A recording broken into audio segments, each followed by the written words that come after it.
Hello, listener. The fact you hear this means you're alive. If you're new here, consider subscribing and comment below where you're listening from. Let's begin the story. My name is Dylan Graves, and this is the story of how a small barge cabin, once just a rough weekend escape, turned into the only place that truly made sense to me. Before the outbreak consumed everything, this was simply where I came to get away from people, to find quiet, not to actively hide from them. The cabin itself was little more than a simple box perched on a flat steel barge. A single room, a low ceiling with just enough space for a narrow bed, a small table, a few utilitarian shelves, and little else to speak of. It used to sit peacefully downriver from town, quietly tied off to a rusted piling near an old, forgotten dock that nobody ever bothered with. Most days back then, the loudest sounds to break the silence were merely a fish hitting the surface of the water, or a loose fender gently knocking the hull when a passing wake rolled through.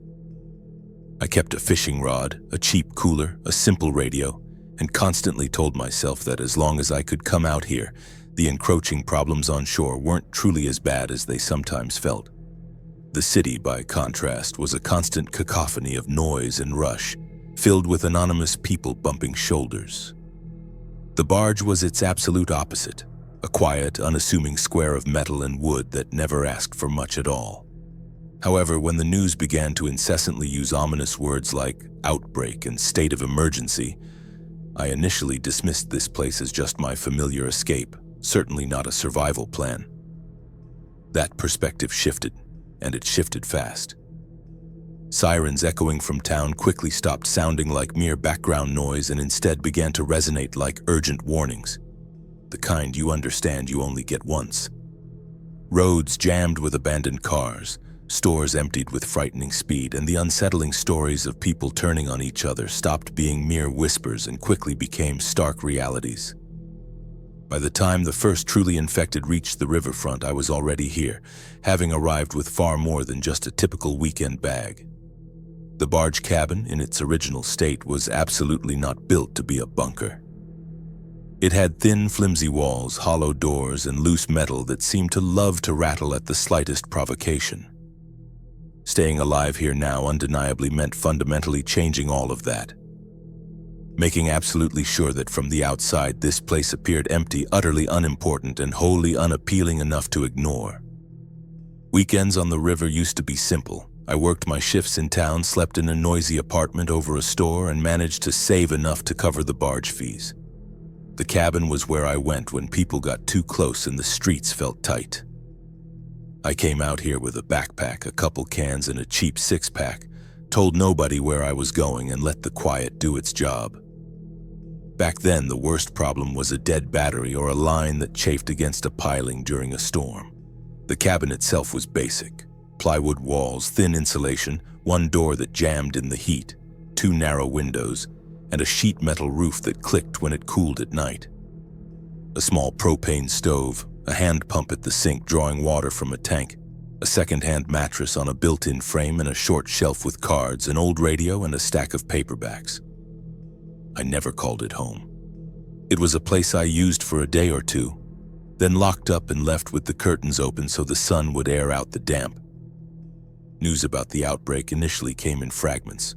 A story about a bad flu in another state, a news clip showing a hospital parking lot packed with tents, a reporter talking too fast while somebody yelled in the background. I'd catch snippets like that, then just go back to whatever game was on. The word outbreak appeared with increasing frequency, but it still felt far away. The change came in short steps. More sirens in the distance, fewer people on the sidewalks, customers who stared right through me, lost in their own thoughts. My phone buzzed daily with the same stern warnings. Stay inside, avoid contact, limit travel. None of that squared with my life in a cramped building with thin walls and a stairwell full of neighbors who left their doors open. I started using the barge more often without admitting what I was doing. One night turned into 3. I brought an extra crate of food and left it under the bed. I swapped the old flashlight for a decent headlamp and added a box of batteries. Instead of taking the bus back and forth, I walked the river path and watched how few people were out once darkness fell. The barge sat where it always had, tied off to a forgotten section of dock, paint flaking, cabin squat, and dull. From the road it looked like scrap metal, not like something worth stealing. The last real trip into town was not special on paper. Stores were open, but half the shelves were bare. People moved fast and kept their heads down. My phone buzzed 3 times in quick succession with new alerts while I stood in line with rice, beans, canned meat, alcohol wipes, trash bags, and more propane cartridges than I had any right to carry. Going back to the river that evening did not feel like a weekend trip. I loaded the supplies onto a small cart, pushed along the cracked pavement to the dock, and stacked everything onto the barge deck in a single tight pile. Once I untied the outer line and shortened it, the barge sat closer to the dead section of dock, harder to see from the public ramp. Nights after that grew quiet fast. Traffic on the bridge thinned, then almost stopped. No more music from shore, no laughter, no engines from late fishermen. The only sounds left were wind, water, and the occasional clank when metal shifted on metal. That last part was my problem. Every time the current tugged at the hull, the cabin answered with a rattle, a buzz, or a small bang that seemed doubly loud now that the rest of the world had fallen silent. Inside, the space that used to feel relaxed suddenly betrayed every weakness. The door latch scraped in the frame, the hinges squealed if I opened it too far, and one of the windows whistled when the east wind blew. The stove lid clicked when I brushed against it. From then on, every loose thing on a shelf or counter felt like a ticking time bomb, waiting for the wrong kind of night. Now there were other ears out there, and I had watched enough footage on the news to know how fast infected heads snapped towards any new sound. From the deck, I could see shapes stirring on the far bank some nights. Not many at first, just a few figures that moved with a drunkard's gait, slow and off balance, stopping and starting without any apparent purpose. Once I heard a scream from upriver cut short with no follow-up sound. After that, I made myself a silent promise. If I had to make noise, it would be for a reason, not to feel less alone. By then, I was done planning trips back to town and started counting how many days this barge could buy. The cabin was mine before any of this started, but it had never been expected to keep me alive. It was a hobby and a place where minor problems remained contained. The outbreak turned it into something else. If I wanted to stay here to keep breathing, the barge had to be quiet when the river pulled at it, and it had to look like nothing worth a second glance, even to desperate people. That was the moment the weekend spot became the plan, and the plan began with altering how this small box reacted whenever the river stirred. The first night I decided the cabin needed to change. I didn't start with weapons or windows. I started with the door that always stuck. If the latch jammed when I needed it open or squealed when I needed it closed, everything else would be wasted effort. The main door faced the dock. It had a hollow core, cheap hinges, and a handle that felt like it belonged in a trailer bathroom. It wasn't going to cut it in a world where one bad scrape could draw eyes and ears toward me. I closed the door slowly and listened to the sound it made when the latch caught. There was a sharp click, then a small metal rattle from inside the handle. The bottom edge brushed the threshold and left a faint, dry screech. None of that had bothered me before. Now it sounded like an alarm. I took the door off its hinges and carried it outside, set it flat on the deck, and took the lock apart with a screwdriver. What bothered me most was the door's hollow core. One solid kick from the wrong person and it would simply fold inward. There was no spare solid door in the cabin, but the barge held enough scrap to improvise one. Along the rail, I found 2 short sections of thick plywood I'd once used as ramps. I cut one down with a handsaw until it matched the lower half of the door, then screwed it to the inside, running fasteners through the frame and into the extra layer. It added significant weight, but more importantly, it meant a shoulder hit would meet something far more substantial than empty space. The door wouldn't stop a truck, but it might buy crucial seconds against a desperate person or prevent a panicked infected from bursting straight through. Hinges were next. The original hinges shrieked if the door moved too fast. I removed them, soaked the pins in oil from a small bottle I'd kept for the outboard motor, and reinstalled them with fresh screws. When the hinges went back on, I tested its swing with slow, even pressure. The door now moved with a low, steady sound, one I could live with. The latch still clicked too loudly. I wrapped a thin strip of cloth around the tongue where it met the strike plate, then filed the plate a little wider so the door would close without grinding. After a few open and close cycles, the handle made a soft, dull sound instead of a sharp one. A stranger on the dock wouldn't hear it over the ambient sounds of the river. The floorboards were next on the list. The cabin sat on a frame of welded beams and the plywood flooring had loosened over the years. When I walked from the bunk to the counter, certain spots invariably complained. Now every squeak sounded like a hand raised in an otherwise silent room. I took my boots off, went barefoot and walked the full length of the cabin, slow and balanced, shifting my weight until I could pinpoint exactly where the panels flexed. Whenever a board creaked, I pressed my heel down and marked the spot with a short pencil line. By the time I'd covered the entire space, from door to bunk to counter to the small bathroom, the floor looked like a crude sketch. I pulled the rug aside, opened the storage hatch near the center, and dug out a coffee can full of screws. One by one, I drove screws into the soft spots, biting firmly into the beams until the wood stopped flexing. Some areas simply wouldn't tighten. The structure under them was already as stiff as it was going to get. For those, I opted to redistribute weight rather than trying to fight the physics of the structure. A crate full of canned food went over one spot. The toolbox moved to another. A 5-gallon water jug became both supply and anchor. When I walked the route again, only a few quiet clicks remained. My internal rule was simple. In the dark, my feet would only go where they'd already proven safe during daylight hours. Loose metal presented its own set of problems. Hooks on the wall that had held lines, tools, and a lantern needed attention. I took them down, wrapped the exposed hooks in strips of old towel, then rehung only what was absolutely essential, tying the rest securely in bundles that wouldn't sway. Within the cabin, cabinet doors and drawers were next. Every hinge, every catch, every slider got the same treatment. Open, close, listen, adjust. Some fixes were as simple as a strip of cloth between two pieces of metal. Sound was not the only concern. Along the outer wall facing the channel, I screwed an extra layer of board wherever I had sufficient material. The pieces didn't match, and the result looked rough, but rough worked to my advantage. Between these layers, I stuffed whatever insulation I could find. The goal wasn't to stop a bullet, it was to prevent small knocks from reverberating into loud echoes. By the time I'd completed that initial round of changes, the cabin still didn't look impressive. There were no heavy bars or armored shutters. From the dockside, it still looked like a small tired box on a flat barge. Inside, however, the place felt markedly different. The floor held steady under my weight. The door opened and closed without shouting about it. Loose metal stayed where I put it. When the river rolled us gently, the cabin responded with dull thumps instead of sharp bangs. That was precisely what I was after.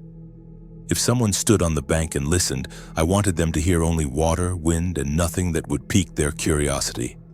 That alone counted as a victory. Reinforcing the cabin hadn't turned it into a fortress, but it had subtly shifted the odds in my favor every time something outside stirred or something inside slipped from my hand. Next came power, because light and noise invariably accompanied it, whether invited or not. Before the outbreak, the barge had relied on a single small solar panel and a perpetually tired battery. I'd used them to run a radio and charge my phone, wiring everything haphazardly like a lazy weekend project with loose cables and cheap connectors. Back then, failure merely meant boredom. Now failure could mean a revealing flash in the dark or a treacherous spark against steel at the absolute worst possible second. I gathered every electrical item I owned into a single pile on the table and established a new rule. If I couldn't explain in one plain sentence how it directly contributed to my survival or concealment, it was out. The radio stayed as news served as a vital warning. The small fan remained. Moving air was essential to keep the damp at bay. A single dim cabin light stayed, for an open flame near thin walls was a risk I simply couldn't take. The speaker, extra lamps, decorative light strips, spare chargers, and a string of novelty lanterns were relegated to a crate under the bunk, where they remained, forgotten. The single panel on the roof wouldn't sustain me indefinitely. Months prior, back when life still adhered to a predictable 9-to-5 rhythm, I'd bought 2 more small panels on sale and tucked them under the bed for later. Later had unequivocally arrived. After checking carefully for cracks, I bolted all 3 panels to the roof on low brackets, then constructed a shallow frame of rusty angle iron around them, ensuring they sat discreetly below the rail. From the bridge or the far bank, they'd appear as little more than scrap, not a pristine prize worth the risk of boarding. Cables now dropped through a sealed hole at the back corner of the cabin. I sealed meticulously around their entry points and carefully taped the interior runs to prevent any snagging. All generated power flowed into a pair of batteries housed in a sturdy plastic box on the floor. From that box, a small fuse block distributed power via 4 short lines, one each for the cabin light, the fan, the radio, and a dedicated set of charging ports. There was no refrigerator, no television, no superfluous glowing strip under the bed. If it didn't directly aid in managing air, water, movement, or critical information, it simply received no power. Water in my mind bifurcated into 2 distinct categories: what I could trust implicitly and what absolutely needed immediate attention. The plastic tank under the counter had sufficed for weekend trips. Now I thoroughly scrubbed it with a mild bleach solution, rinsed it clean, and refilled it from sealed jugs I'd painstakingly acquired before the complete collapse of the stores. That tank was henceforth reserved exclusively for drinking and cooking. For all other needs, I made the roof truly earn its keep. The cabin roof already possessed a natural lean to one side, so I fashioned a short gutter from plastic pipe along the lower edge and covered its opening with mesh. A hose extended from the gutter's end, leading into a blue barrel securely strapped to the rail. During rainfall, I allowed the initial dirty minutes to cleanse the roof, then directed the hose into the barrel. This collected water was designated for washing, cleaning gear, and flushing waste. Should I ever be forced to drink it, boiling would be an absolute prerequisite. With power meticulously controlled and water systems rationalized, my next priority was establishing a routine impervious to how I felt upon waking. At first light, without fail, I checked the lines mooring the barge to the old pilings. Any frayed section was immediately wrapped or reinforced. Any weak point was addressed and secured before breakfast. Inside, my feet instinctively followed the quiet path I had meticulously ingrained. From door to bunk, bunk to counter, and counter to the back wall. Cans were packed tightly in crates, tools resided in padded drawers, and absolutely nothing round was left precarious near a surface edge. A sudden, unexpected roll of the river at 3 in the morning was the absolute worst time to discover a misplaced mug could fall and chime loudly against metal. Afternoons were dedicated to minor maintenance and vigilant listening. I patched rips and tarps, wrapped sections of the rail where metal might tap, and rotated older cans to the front of the stack. When my hands needed a reprieve, I'd sit on the bunk with the radio volume barely audible, slowly turning the dial through static, catching fragmented sentences about blocked roads, burned-out gas stations, and overcrowded camps. Every clear report of shelters rife with arguments and coughing made the profound quiet on the barge feel less like isolation and far more like a deliberate, wise choice. Most days, that sense of self-preservation felt like enough. As the last vestiges of light bled out behind the bridge and the sky deepened to gray, the barge transitioned into its nocturnal mode. I ate, cleaned dishes using the absolute minimum of water, and shut down anything that wasn't earning its power draw. A single dim light, pointed strategically at the ceiling, provided just enough illumination to navigate. The fan remained on low, solely if the air felt oppressive. And that, ultimately, was the culmination of all this work. With power meticulously controlled, water systems sorted, and a disciplined routine firmly in place, the cabin could present a dark and unassuming facade from the outside. From the bank or the road, it appeared as nothing more than another derelict barge left to slowly rust away. Inside, however, I remained acutely awake, meticulously counting each distinct sound that drifted by without ever pausing at my door. The river tested my work on a warm, still night barely a week after I'd finished tightening the cabin. Throughout the day, the channel had remained eerily quiet. No engines, no distant shouts from shore, just the murmur of small waves against steel and the familiar creak of old pilings whenever the current subtly shifted. I ate before dusk, meticulously checked every line, walked the quiet path I'd established barefoot, then doused the main light while a sliver of gray still clung to the western sky. The cabin plunged into semi-darkness. I sat on the bunk with my back against the wall and listened. The hull responded to each minor wave with the same familiar dull knock. Rope brushed against the cleats with a soft, rhythmic scrape. The fan set on low provided a steady hum, preventing the air from growing stale. For a time, that was all there was, the predictable symphony I'd heard 100 times over. The new sound arrived in disjointed pieces. First a drag, then a hesitant pause, then a heavier, more deliberate step. Too much time elapsed between each component for it to be a person walking cleanly and steadily. I distinguished the sounds of dirt, then rock, then a faint splash, followed by silence, then the same strange rhythm resumed. After several repetitions, my brain ceased attempting to categorize it as branches or loose boards and unequivocally accepted it as footfalls. The sound emanated from shore, originating to the right of the dock and progressing steadily along the bank. Whatever it was approaching from the town side, making its way down toward the cluster of old pilings. I neither stood nor moved toward the window. Glimpsing outside wouldn't alter its nature, and any glint of light on glass was a risk I was unwilling to take. I kept my back pressed against the wall, head subtly angled toward the disturbance, and let my ears do their silent work.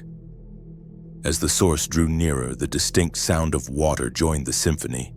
Every few steps culminated in a wet slap, as if a shoe had become waterlogged in the shallows and was now being dragged heavily.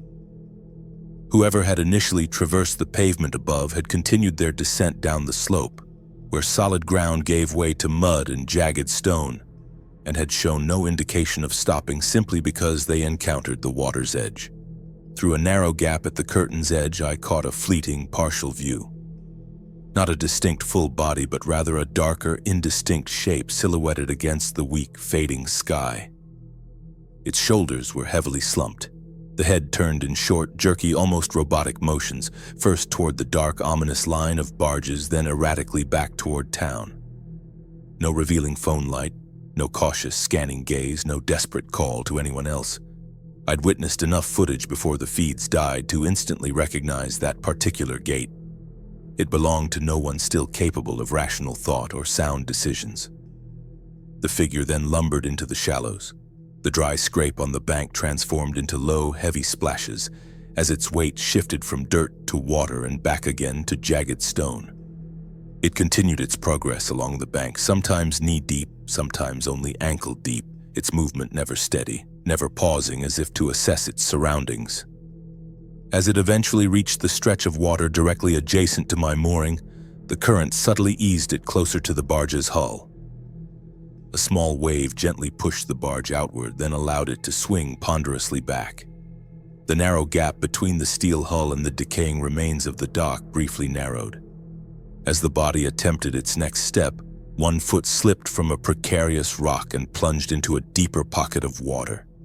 Water instantly surged up to its waist. The resulting splash slapped against the hull with a single resonant note that seemed to reverberate directly in my chest before quickly fading. That was precisely the kind of sound I had been relentlessly working to prevent since the very first night I truly committed to staying here. The extra boards and careful padding on the wall performed their intended function perfectly. Inside the cabin, the impact remained a muffled thud instead of reverberating into a sharp, clear ring. No pot clattered. No loose hook swung freely. The bunk trembled momentarily, then settled back into stillness. Then hands slapped against the side of the barge. Wet palms on cold steel produced a flat, dull pat. A sensation I registered more through the vibration in the floorboards than through direct auditory input. Its weight and sporadic motion pressed against the hull, transmitting a subtle tremor up through the frame. A drawer that would once have rattled noisily in its track remained utterly silent. A pan that would have hopped off the stove a month ago didn't even stir. The entity leaned its chest and head against the hull, maintaining a relentless, almost mindless pushing. It slid a little one way, then back again, its feet desperately scraping to find purchase on something solid. Fingernails scraped against the paint. There was no voice, no coherent word, no flicker of any remaining humanity that could express frustration or call for aid. It was simply a body that hadn't yet learned its termination. I deliberately kept my hand away from the pistol. Discharging a firearm inside a metal box situated over water was a final, desperate recourse, never a preliminary action. Eventually, its weight shifted perilously in the wrong direction. One final slip, one last misstep, and it plummeted sideways into the narrow, dark chasm between the hull and the dock. The water surged violently. Something hard struck the steel hull once, then again, before the sound receded and moved directly underneath the barge. For several agonizing seconds, dull, scraping bumps tracked along the underside from bow toward stern as the relentless current claimed it entirely. Then even that faded into an unnerving silence, and the river resumed its usual subtle medley of small noises. I remained rigidly in my position, allowing my ragged breathing to slowly normalize in measured stages. That brief, horrifying visit was all the proof I needed that all the meticulous tightening, precise padding, and careful rearranging had been undeniably worth every effort. Had a single pot clattered, or a loose tool slid and clicked audibly when that body impacted the hull, the cumulative noise would have coalesced into something undeniably sharp and clear. Perhaps it still wouldn't have ultimately changed the outcome, or perhaps it would have caused the head to lift higher, transforming aimless pushing into deliberate, focused pounding. That was more than enough proof for me. Morning on the river felt altered after the night something hit the hull and slid away. The water still moved in the same slow pull, and the sky still faded from gray to pale as it always had. But every knock and scrape now felt more immediate. Waves ceased being mere background noise, transforming instead into tests of the cabin and of my painstaking work. That next day, I repeated my morning circuit twice. Lines first, cleats next, patching and padding after that. A faint scuff on the steel clearly showed where the body had struck and dragged under. I scrubbed it off with river water, restoring the bare metal. No one else was going to see that mark, but staring at it each morning wouldn't help me maintain clarity of thought. The subsequent days settled into a predictable rhythm. Mornings were dedicated to repairs and checks. Afternoons were spent on small jobs and vigilant listening. Nights were reserved for darkness and patient waiting. The river repeated the same catalog of sounds, and I meticulously filed them away in my head, learning which to disregard and which to investigate. The first new sound emerged in the early afternoon. Sunlight lay flat on the water's surface. The wind was barely a whisper. The noise was small, an additional rattle and tap, alien to my hull's familiar noises. At first, I dismissed it as a loose board drifting near the pilings. Then it came again, sufficiently regular to suggest a man-made origin. I reached over, turned the radio off, and allowed the cabin to settle into silence. The bottom half of the window facing the channel was obscured by cardboard. Through the narrow strip of glass above it, I saw a small houseboat drifting silently down the river. The cabin on it was square and simple, with short decks fore and aft. An outboard motor idled quietly at the stern. 3 people were aboard. One stood at the bow with binoculars. Another sat by the tiller. A third leaned against the cabin wall, watching the banks with a slow, deliberate turn of their head. From a distance, my barge still presented itself as nothing worth stealing. Dull paint, an aging rail, apparent junk on the roof, windows blocked. That was, after all, the entire point. Even so, the person with the binoculars swept past the dilapidated dock, then paused and doubled back. Their gaze lingered on my cabin for a few seconds longer than I found comfortable. The houseboat eased subtly closer to my side of the channel. Their approach was neither abrupt nor hurried, simply a quiet, deliberate angle towards my position. They weren't charging in aggressively, nor were they feigning ignorance of my presence. I stepped away from the window, moved cautiously to the door, and waited.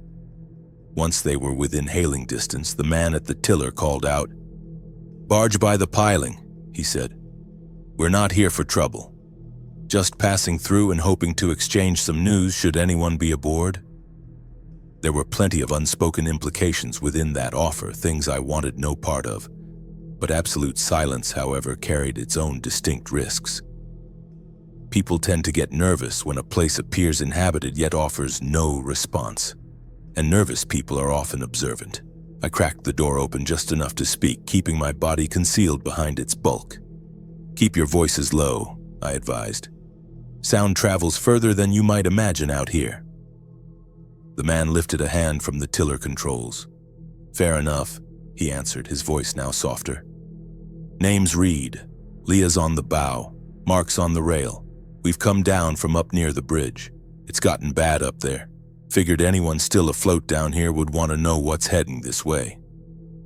"I'm already well aware of how bad it is," I stated. "You came all this way. Speak your piece." Leah lowered her binoculars, allowing me to see her face clearly. "The town by the bridge is gone," she said. "Cars are choked on every ramp, streets are littered with the dead, and a desperate handful of people are attempting to hold a parking deck with no coherent strategy. And to compound matters, there's a group operating a large pontoon boat. They've got a generator, a powerful loudspeaker, and rifles. They pull up to other boats in riverside camps demanding fuel and food. If anyone resists, they simply crank their music, drawing every infected within earshot to investigate the source. That narrative aligned perfectly with the fragmented reports I'd still managed to pick up on the air. If you can't control anything else, you at least control who screams first. "Did you happen to notice their direction of travel?" I inquired.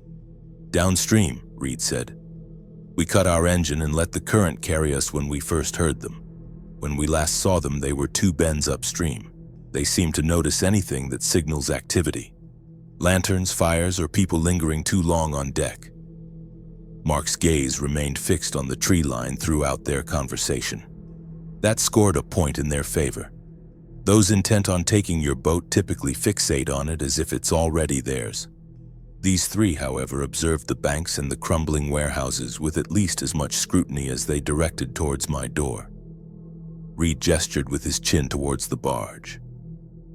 "Your setup doesn't exactly scream luxury from out here," he commented.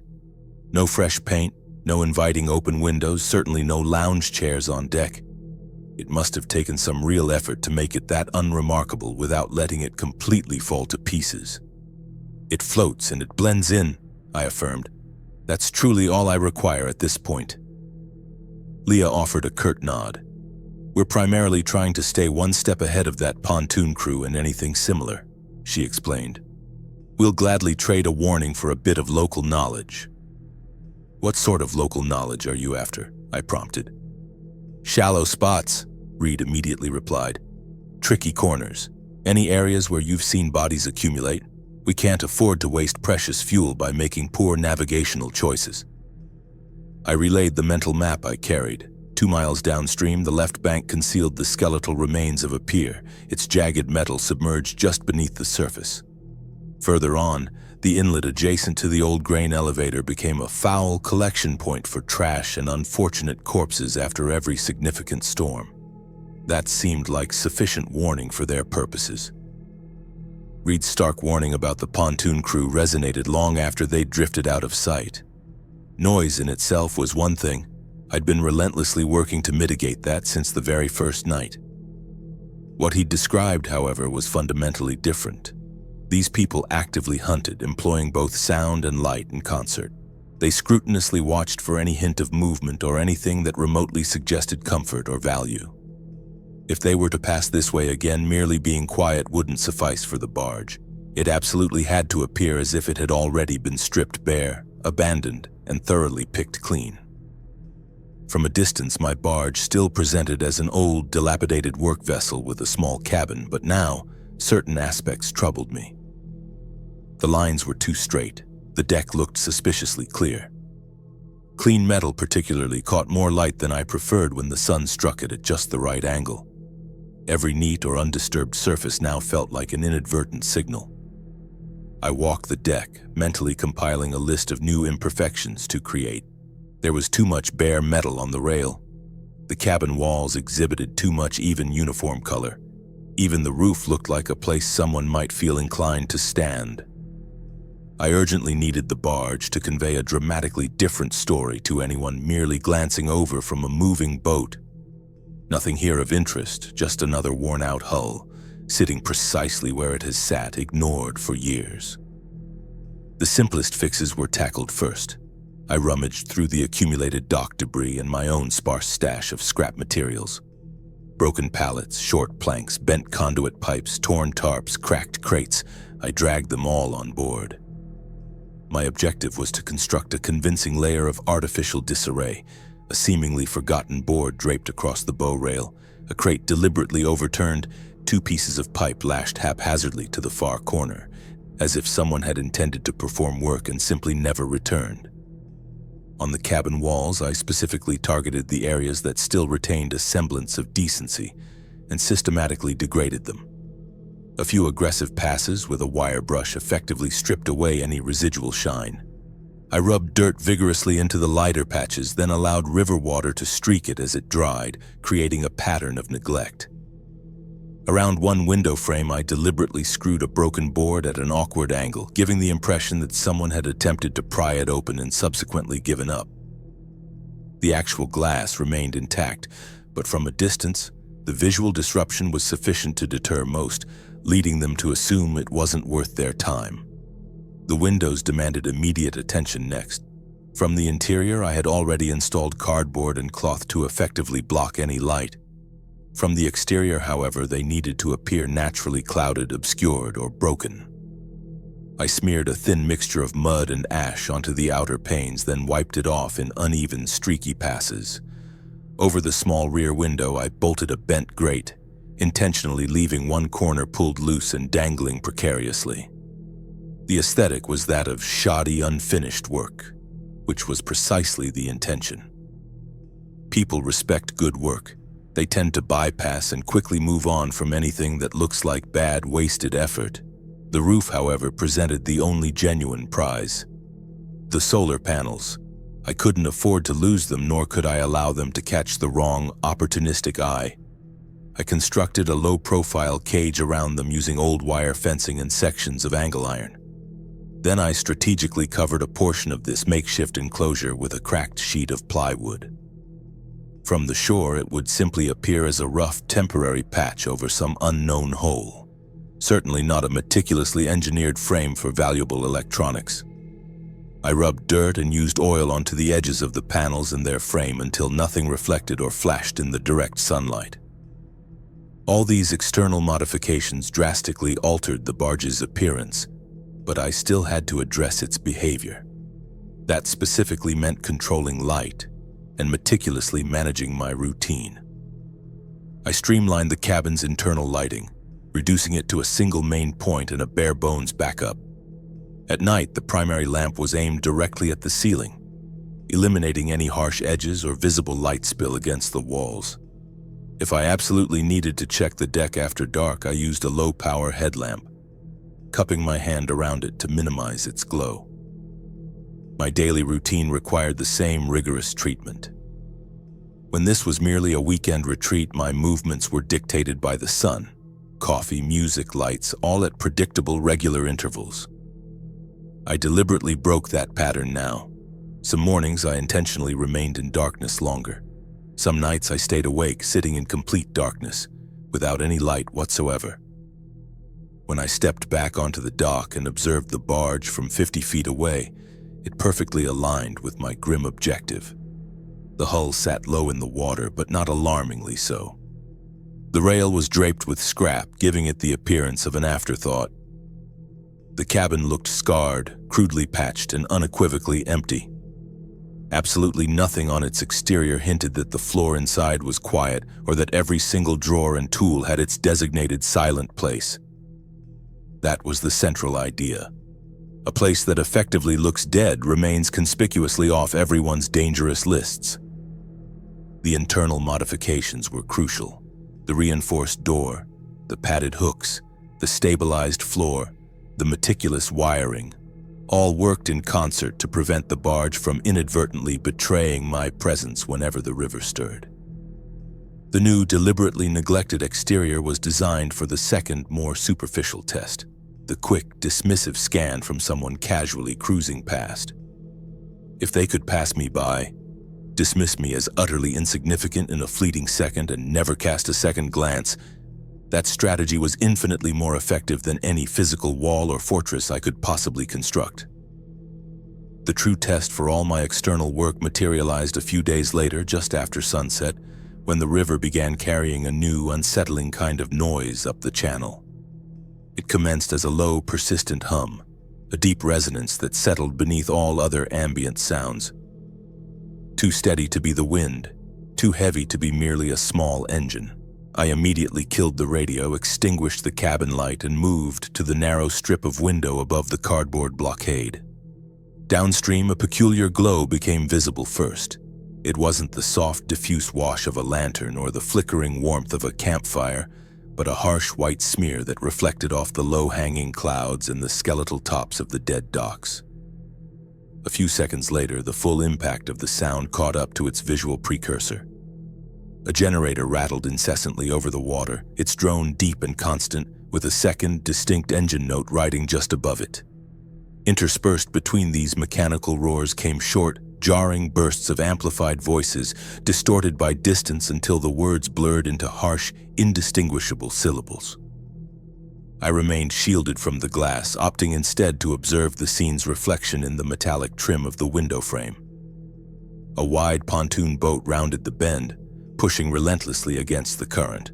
Its deck appeared crowded, laden with barrels, crates, and numerous dark, indistinct shapes. Two powerful floodlights mounted on tall poles swept methodically across the banks. A massive speaker box hung conspicuously near the bow. Each time one of the crew members raised a microphone, the amplified sound seemed to physically cut through the still night air. They weren't attempting to hide, quite the opposite. They evidently wanted everyone within a mile radius to be acutely aware of their presence. The floodlights raked across the ruined docks on the far side, lingered for a moment on a half-sunken tugboat, then moved on.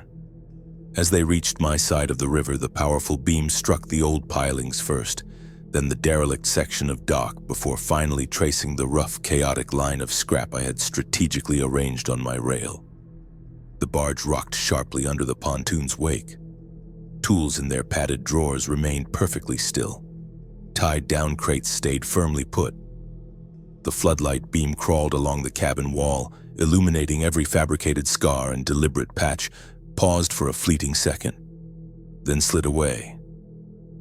From their vantage point, my place was simply another worn-out hull, topped with a box that had clearly already endured its share of bad days.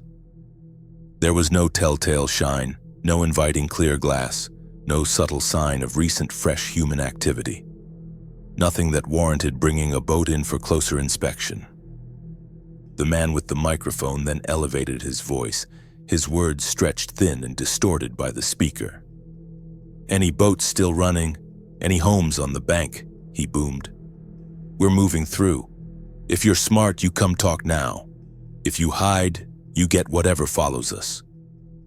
He punctuated this with a sharp, quick, harsh laugh that carried unsettlingly well, even without the speaker's aid.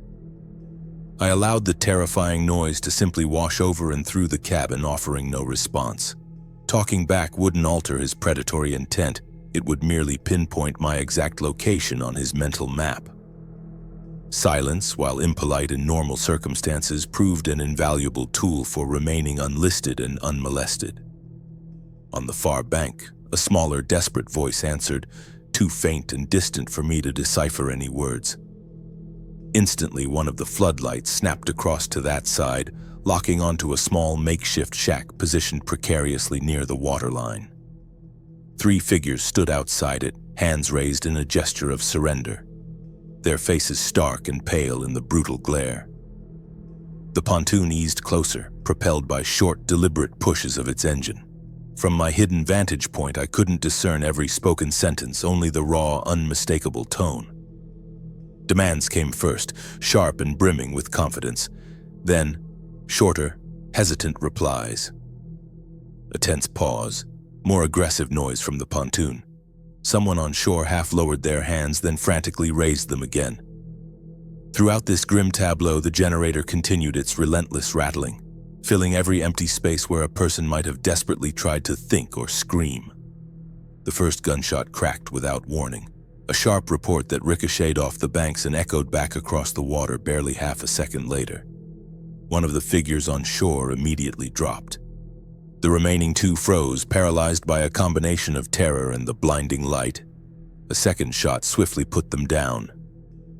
The crew on the pontoon shouted raucously to each other over the engines, and then the man with the microphone spoke again, his voice chillingly calm. "See how that goes?" he declared. "We make noise, they show up, we take what we want, and the rest come clean it up after. If you're hiding out there, remember that." Within minutes, dark shapes began to stir and move along both banks, drawn inexorably by the gunshots and the pervasive engine noise. Some shambled along the road above the water. Others stumbled blindly through the trees. A few slid awkwardly down the steep slope until their feet met the shallow water, and they continued their relentless, unthinking advance. The pontoon backed away from the shack, slowly turning its bow downstream. The floodlights remained active, sweeping the banks in wide, menacing arcs. Everything that had been pulling toward the sound of the pontoon now followed it with an eerie, unyielding focus. Bodies stepped into the main channel, the river water first reaching their waists, then rising higher. They didn't stop.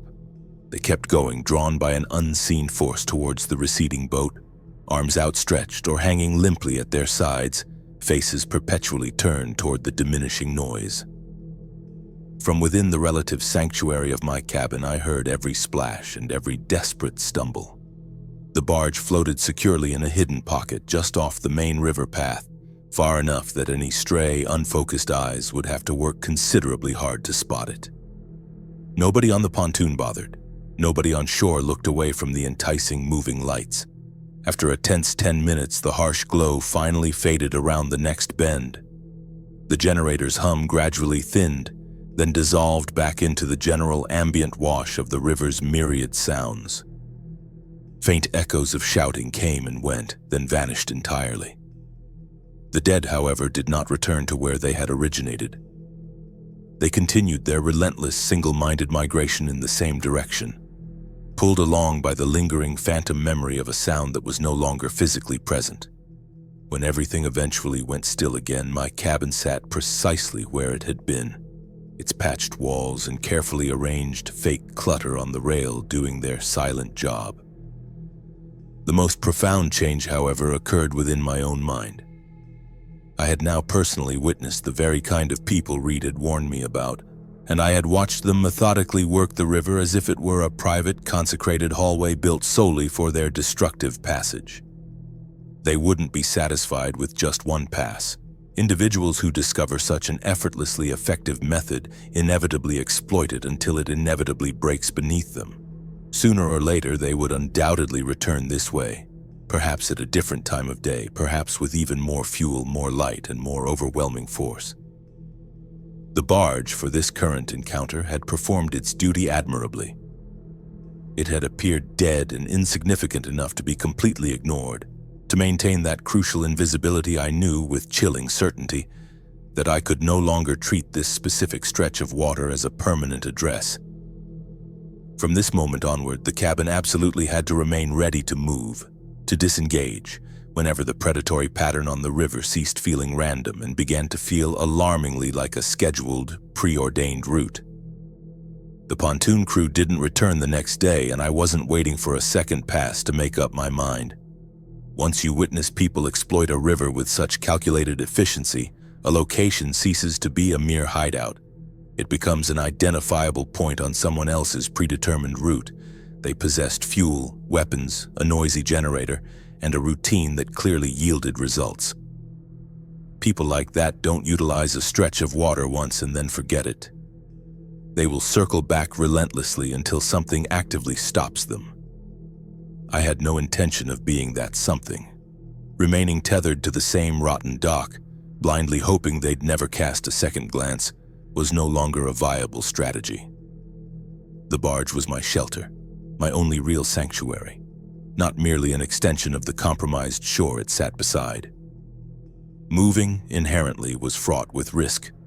It entailed engaging the motor, casting off lines, and navigating through sections of the channel I typically allowed others to manage. The sole way I could reconcile myself with this inherent danger was to meticulously control every potential outcome within the cabin and on the deck once the hull began to shift. I traversed both the barge and the dock, a single insistent question echoing in my mind. If the barge were to roll or twist with more force than usual, what would rattle, scrape, or topple? Anything that elicited a yes to that query was either securely tied down, strategically padded, or ruthlessly discarded. Loose boards were firmly wedged flat. Crates were secured with short lines at both ends. Tools lacking a designated secure home were relegated to the padded drawer. Inside, I meticulously cleared a narrow, unobstructed path from the bunk to the door, and from the door directly to the deck. Everything else had to be stowed low, securely locked in place, or braced in such a way that it absolutely could not become a sliding projectile. A barge doesn't lurch or bounce like a truck. It leans and keeps on leaning with a slow, deliberate momentum. A forgotten mug, capable of moving just an inch on calm water, could easily traverse a yard or more when encountering a cross-current. I stacked all non-essential items along the inner wall, wedged them tightly with spare lumber, and then systematically rocked my weight from heel to toe until not a single thing shifted. The hardware governing the rudder's movement was still functional. The small outboard motor, however, had been dormant for too long, so I inspected it with the thoroughness I'd apply to a brand new piece of equipment. Cover off. Oil level confirmed good, fuel line clear, propeller free of obstruction. I pulled the cord once, kill switch disengaged, just to hear the engine whir. Speed was not my objective. All I desired was just enough thrust to safely clear the pilings, expertly avoid submerged debris, and seamlessly glide into a new, quiet pocket without generating any disruptive noise. The river's current would perform the heavy lifting. I merely needed to provide the subtle nudges that steered us toward kinder, less turbulent channels. Waiting for the opportune night proved to be a more protracted endeavor than all the mechanical preparations combined.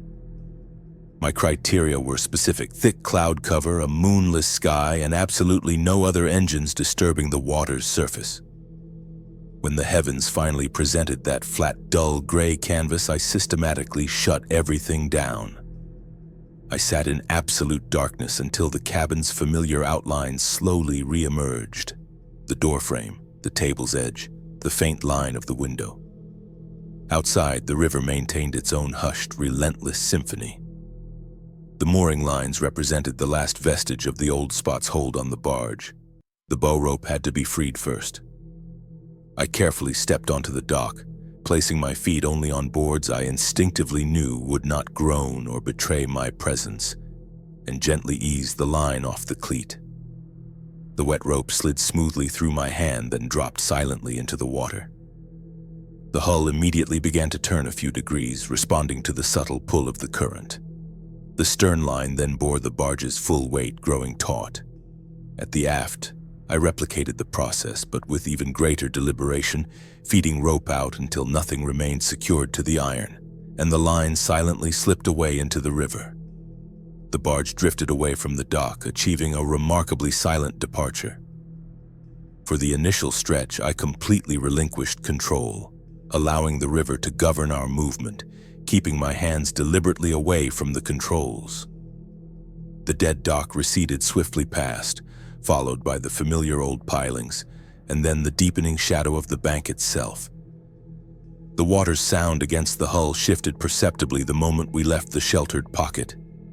It now struck the bow directly, flowing evenly down both sides instead of swirling and bouncing back. Somewhere to our right, a darker, amorphous mass lay low in the water. The unmistakable stench of old fuel and decay reached me even through the darkness. I didn't hesitate to gauge the distance. I swiftly lowered the outboard, pulled the cord, and let it idle just high enough to respond readily to the tiller. Short, precise pushes on the throttle provided nuanced angles, not outright speed. A gentle nudge away from a submerged wreck, then immediately back to idle, then off again. The pattern remained elegantly simple. The current pulls, the motor precisely corrects, the motor rests.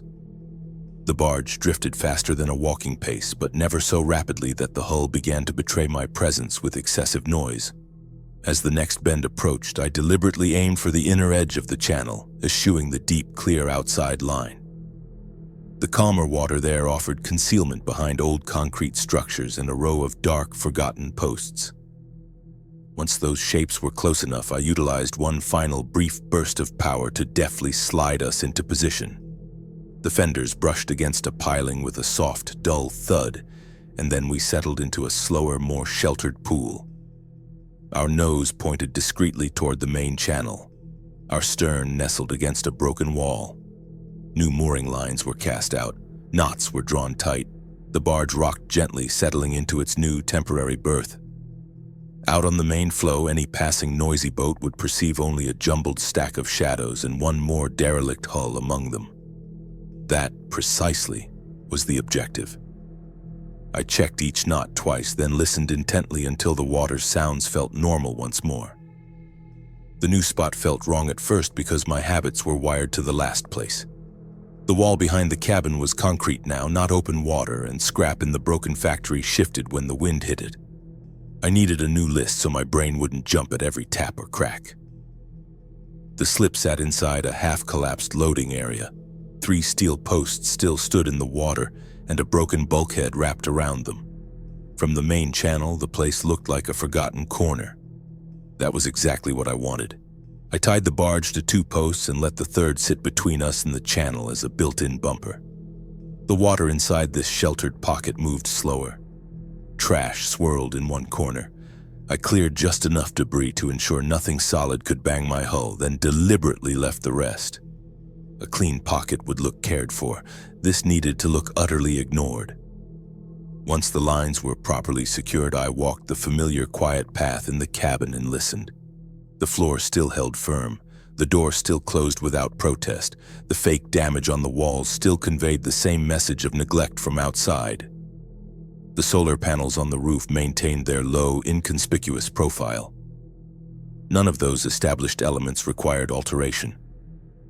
The crucial difference now was the way sound arrived and reverberated. In the old spot, I had water on 3 sides, an open space separating the cabin from shore. Here, one whole side of the barge pressed directly against concrete and precariously stacked junk.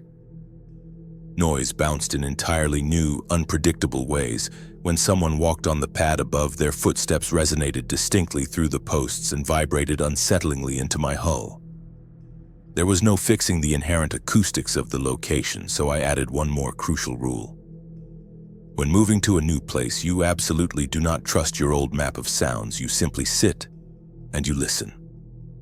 For 3 consecutive nights, I deliberately refrained from turning on the radio after dark, instead counting the distinct sounds of distant trains and the rhythmic rush of waves on the main river current.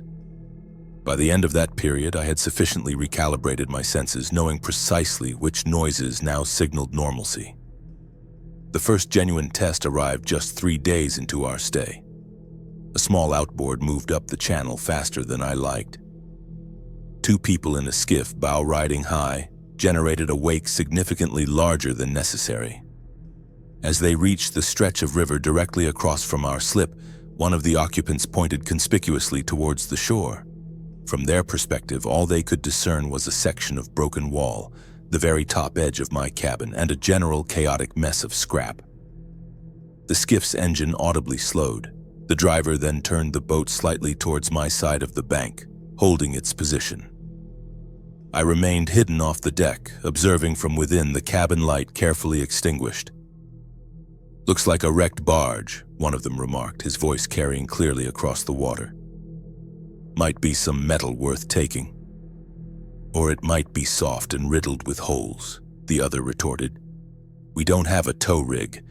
Do you really want to burn precious fuel on that, especially when there are easier pickings further back?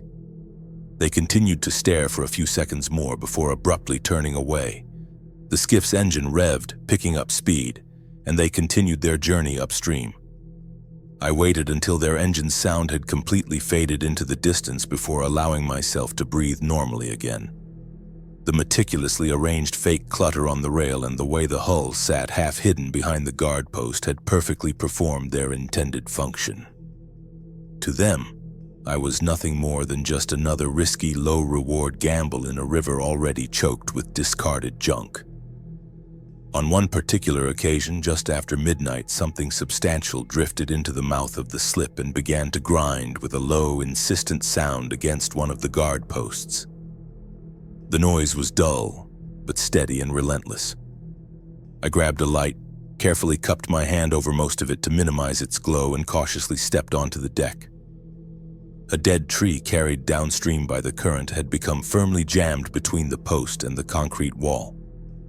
Each time the river current exerted pressure, the massive trunk rolled and knocked forcefully against the post, which in turn transmitted a jolt directly into my hull.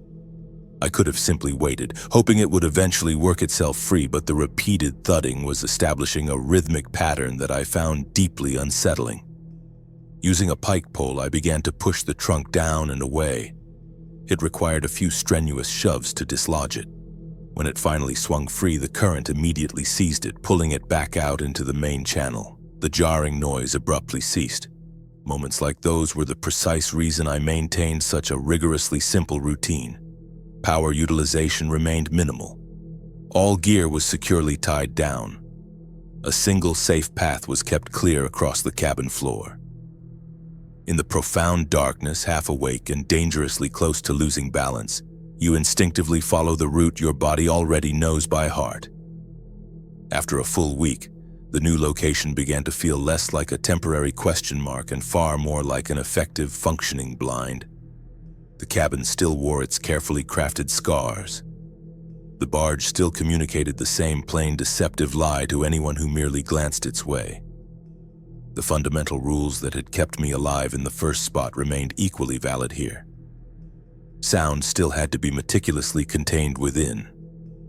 Light still had to be kept small and unobtrusive, and every single move I made still had to be deliberate and logical, even on a night when I was utterly exhausted, and just one loud mistake away from attracting the kind of unwanted company I'll afford. When I first started coming out to this barge, I treated it like a break from my real life, a cheap box on the water where I could fish, read, and forget the noise on shore. The Outbreak flipped that. The quiet out here stopped being a luxury and became the only thing that still worked. The same thin walls and rattling metal that never bothered me on weekends suddenly looked like problems I had to solve if I wanted to stay breathing. What kept me here wasn't bravery or some big plan. I already knew this place and nobody else cared about it. That gave me time to fix things one by one until the cabin earned the right to be called reinforced instead of lucky. I didn't turn this barge into a warship. I turned it into something boring from the outside and controlled on the inside. If you ever end up in a spot like this on a small barge or in any kind of box you plan to trust, a few things matter more than anything else. Doors, floors, sound, light, and people. Start with what you touch every day. If a door sticks, squeals, or slams, fix it before you hang up one more tool. A door that closes smoothly and quietly is worth more than a wall full of gear you can't reach because you're fighting a latch. A light door that always moves the same way is better than a heavy one that screams once when the wrong hand hits it. Floors matter the same way. You need one route you can walk half asleep in the dark without a single creak. That means screws in loose boards, weight on bad spots, and nothing that can roll into your path. You don't need the whole room perfect. You just need a path that never surprises you.